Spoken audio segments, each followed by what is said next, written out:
नमस्कार, मैं हूं संजय कुमार। आपको बताना चाहूंगा कि बाल विकास परियोजना के कर्मचारी, आंगनबाड़ी सेविका, सहायिका, आशा, जीविका और रसोइया, इन तमाम कर्मचारी के साथ जो है सरकार ने कैसे धोखा किया, कैसे उसने इन लोगों को जो है दिमागों को जो है एक ऐसी ओर कन्वर्ट कर दिया है जहां पर ये लोग सैलरी की बात ना करें, धरना प्रदर्शन की बात ना करें, बल्कि इनकी काम की ओर जो है उलझा दिया जाए। इस प्रकार की सरकार ने मेंटलिटी बना करके इन लोगों को जो है कैसे दिमाग को कन्वर्ट किया है, ये पूरी हम आपको बताना चाहिए। अब आपको बताना चाहूंगा कि उससे पहले अगर आप मेरे चैनलों पर अगर नए हैं तो चैनल को सब्सक्राइब कर लीजिए, बेल आइकन दबा करके नोटिफिकेशन को फ्रेश कर दीजिए और चैनल को ज्वाइन कर लीजिए।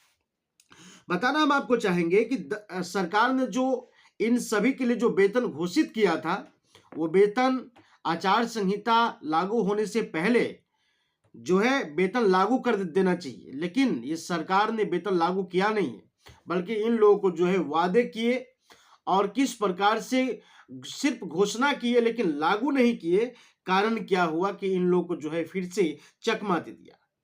अब ये लगातार जो आप देख रहे हैं कि भाजपा सरकार या नरेंद्र मोदी की जो सरकार है, वो हमेशा जो है चकमा ही देने की काम करता है। भारत के तमाम 140 करोड़ आबादी के साथ उनका जो चकमा देने का स्थिति रहा है, वो लगातार जो है चकमा आम जनता को दे रहे हैं। बल्कि साथ साथ मैं आपको बताऊंगा कि आंगनबाड़ी सेविका और सहायिका, आशा और जीविका, इन लोगों को भी जो है चकमा देने की कोई कसर नहीं छोड़ते हैं। मैं आपको बताना चाहूंगा किस प्रकार से आंगनबाड़ी सेविका, सहायिका को काम में उलझा दिया है, पूरे तरीके से जो है काम में और बढ़ोतरी कर दिया है और काम में उलझाने की बातें कर दिया है। कैसे?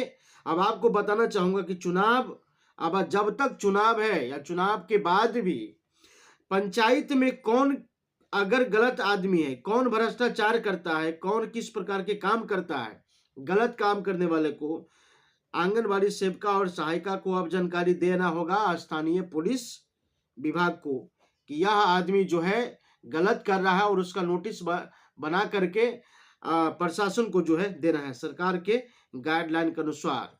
हालांकि सरकार को इस समय इनके वेतन के ऊपर बात करना चाहिए, इनके वेतन के मुद्दा के ऊपर बात करना चाहिए, लेकिन वेतन के ऊपर बात नहीं किए, वेतन को लागू नहीं किया, लेकिन इनके काम में जो है बढ़ोतरी कर दिया।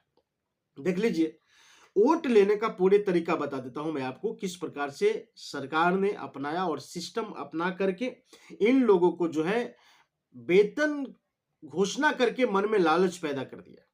किसी भी व्यक्ति को लालच पैदा हो सकता है।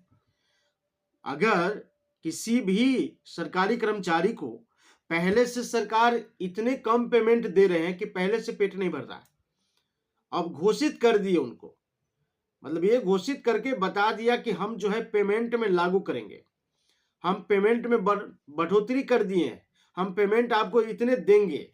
अब ये सारे विषय पर जो है सवाल तो उठा दिए सरकार, लेकिन जब लागू करने की बातें आई तो लागू करने से मुकर गए। दूसरी तरफ आपको बताना चाहूंगा कि सरकार ने क्या किया है, पहले समझ लीजिए बात को, कि आचार संहिता से पहले सरकार को लागू कर देना चाहिए था। इन सभी वर्करों का जो वेतन है वो लागू कर देना चाहिए था, लेकिन सरकार ने लागू नहीं किया। क्यों नहीं लागू किया? कारण क्या है इसके पीछे? क्या वोट लेने का पूरा फॉर्मूला नहीं तो अपना लिया? वोट लेने के लिए सरकार ने पहले घोषित कर दिया। क्योंकि आपको बताना चाहूंगा कि 2024 की चुनाव जो है लोकसभा की चुनाव, 2025 का जो चुनाव है वो विधानसभा के चुनाव है, और इस लोकसभा चुनाव में घोषित किया, और लोकसभा चुनाव में वोट लेकर के विधानसभा वो जो है किस प्रकार से डील करना चाहेगा ये आपको बताना चाहूंगा। अब मुझे लगता है, जहां तक मैं बात कर रहा हूं और सूत्रों के द्वारा जो खबर मिल रहा है इसके अनुसार हम आपको बताने की कोशिश कर रहे हैं, लोकसभा चुनाव में जो है, लोकसभा चुनाव से पहले इन कर्मचारियों का वेतन का सरकार ने घोषणा कर दिया। ये चाहता है कि लोकसभा का चुनाव का, लोकसभा जो चुनाव है उसमें आंगनबाड़ी सेविका, सहायिका, इन सभी का वोट हम ले लें। उसके बाद जब मेरी सरकार बन जाए तो विधानसभा चुनाव में वोट लेने की जो बात होगी वो सबसे बड़ी इंपॉर्टेंट है। क्योंकि सरकार को जो है विधानसभा से ज्यादा चुनाव जीतने का जल्दीबाजी है लोकसभा, क्योंकि लोकसभा में जो है पूरे देश पर वो कब्जा करेंगे।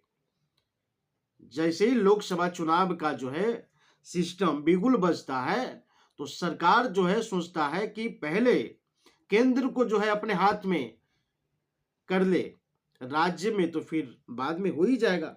तो इन राज्य की जो है परिस्थिति को देखते हुए सरकार ने लोकसभा में जो है इन लोगों की वेतन के जो घोषणा किया है, लेकिन आज 3 बजे तक का समय है। आज जो हम आपको बताना चाहेंगे कि 16 फरवरी को जो है 3 बजे तक का जो मामला है वो सबसे पेचीदा मामला है। आज 3 बजे क्या होगा, इन वर्करों को जो है सैलरी में बढ़ोतरी जो घोषणा किया है क्या वो लागू करेगा। ये आंगनबाड़ी सेविका, सहायिका, जीविका और आशा, ममता दीदी, इन सभी के वेतन में जो है बढ़ोतरी करेगा कि नहीं करेगा, आज सबसे बड़ी अहम फैसला है। आज आपको 3 बजे तक का समय है कि सरकार वोट पाने के लिए क्या करेगा, ये आज आपको पता चल जाएगा। लेकिन अगर आपके वेतन में अगर बढ़ोतरी नहीं करता है, आज आपके वेतन में अगर मतलब लागू नहीं करता है, तो समझ लीजिए कि सरकार फिर से जुमलेबाजी करने का व्यवस्था आपके साथ लगा दिया है। क्या होगा, कितना घोषित करेगा। मैंने आपको पहले भी बताया था कि आंगनबाड़ी सेविका, सहायिका को कम से कम 25,000 रुपये वेतन होना चाहिए। सहायिका को भी, सेविका को भी, आशा को भी और जीविका को भी 25,000 रुपये वेतन होना चाहिए था। दूसरी तरफ आपको बता दूं कि धरना प्रदर्शन करने में जन विक्रेता प्रणाली भी पीछे नहीं है। यहां तक कि आपको बता दे, लोकतंत्र के सबसे छोटी इकाई का प्रतिनिधि जो मुखिया है, सरपंच है, जिला पार्षद है, प्रमुख है, इन लोगों का भी जो है सैलरी में जो है बढ़ोतरी की मांग पहले से की जा रही थी। लेकिन जो तमाम चीजों पर जो है घोषणा कर दी गई, लेकिन लागू जो है नहीं किया गया था। लेकिन लागू के ऊपर सवाल खड़ा होता है। ये सवाल सिर्फ आपको नहीं है, बल्कि कई सारे मामलों में आम जनता को उलझाया जा रहा है। मैं आपको बताना भी चाहूंगा कि नरेंद्र मोदी बीजेपी की सरकार में, एनडीए की सरकार में चुनावी फंदा को लेकर के कितने डोनेशन आया है, कोरोना काल में कितने डोनेशन आया एसबीआई के पास, और ये आम जनता के नजर में ये नहीं आए, इसके लेकर के मुद्दा से भटकाना। देख लीजिए, ये सारे के सारे चुनावी प्रक्रिया हम आपको दर्शा रहे हैं, और ये पूरा चुनाव के स्थिति को देखते हुए ऐसे माहौल को मोड़ा जा रहा है कि इंसान की जो, आम जनता की जो माइंड है, आम जनता की जो बातें है, वो सरकार के प्रति नेगेटिव हो ही नहीं। मतलब मान लीजिए कि समाज के अंदर कुछ हो गया या देश के अंदर कुछ हो गया, आम जनता उस पर ध्यान न दे, इसलिए सरकार बार बार एक चाल चलती है कि उस मुद्दा में, मतलब अगर इस मुद्दा को अगर लोग याद करें, जैसे कि अभी सबसे इंपॉर्टेंट मुद्दा है देश में नरेंद्र मोदी को, कि उसने जो बैंक में उनका जो डोनेशन आया था, उस डोनेशन के बारे में जानना, आम लोग इस बात को जान सकते हैं और जानने की जिज्ञासा होना चाहिए कि देश में सरकार क्या कर रही है। तो सरकार इसके पीछे पूरी किसी की माइंड नहीं आया है, उसके लेकर के उसने एक काम किया है, जो तरह तरह की योजनाएं में लोगों को जो है उलझाना शुरू कर दिया। जैसे आयुष्मान कार्ड है, जैसे जन विक्रेता प्रणाली के यहाँ डीलर के यहाँ मतलब राशन के साथ साथ एक झोला बंटवा देना। मतलब आंगनबाड़ी सेविका, सहायिका को कहा कि मतलब जितने मतलब तुम्हारे पंचायत में करप्शन करने वाले मतलब गलत लोग हैं, उसका इन्फॉर्मेशन जो है पुलिस प्रशासन को दो। तमाम मुद्दों के अंदर उसको इस प्रकार से घेरना शुरू कर दिया